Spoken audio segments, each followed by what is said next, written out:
Plastic और chemical. रोजमर्रा इस्तेमाल की बाज़ अशिया में ऐसे केमिकल होते हैं जो हार्मोन्स के निज़ाम को मुतासिर करते हैं। इसमें बाज़ खुशबू वाले केमिकल भी शामिल हो सकते हैं। उनसे मुकम्मल तौर पर बचना मुमकिन नहीं, लेकिन उनकी नुमाइश कम की जा सकती है। खाना प्लास्टिक के बर्तन में गर्म ना करें। गर्म खाना प्लास्टिक में महफूज करने के बजाय शीशे या स्टील के बर्तन में इस्तेमाल करें। प्लास्टिक की बोतल के बजाय शीशे या स्टेनलेस स्टील की बोतल इस्तेमाल करें। बहुत ज़्यादा खुशबू वाले डिटर्जेंट, स्प्रे और ज़ाती इस्तेमाल की चीज़ें महदूद करें।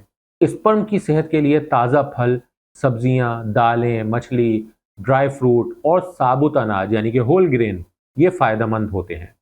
प्रोसेस्ड खुराक जैसे कि फास्ट फूड, बहुत ज़्यादा चीनी और ट्रांसफैट्स को कम करें।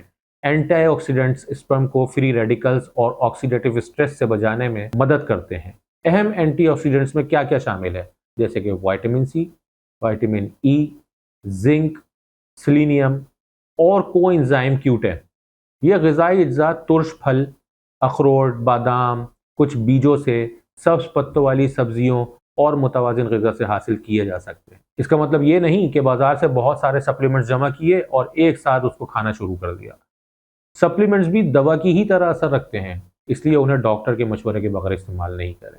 बाकायदा और एतदाल के साथ वर्जिश मर्दाना स्पर्म के लिए बहुत फ़ायदेमंद, लेकिन हद से ज़्यादा सख्त वर्जिश, बहुत भारी वेट लिफ्टिंग या जिस्म को मुसलसल थका देने वाली ट्रेनिंग हार्मोन्स और स्पर्म को मुतासर कर सकती है।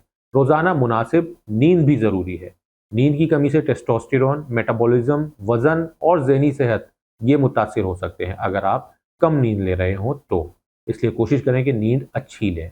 ज़हनी दबाव को मुकम्मल तौर पर ख़त्म करना मुमकिन तो नहीं, लेकिन उसे संभालना ज़रूरी है। वॉक, वर्जिश, इबादत, मुराक़बा, सांसों की गहरी वर्जिश, दोस्तों से गुफ्तगू और मुनासिब आराम ये भी मददगार साबित होते हैं।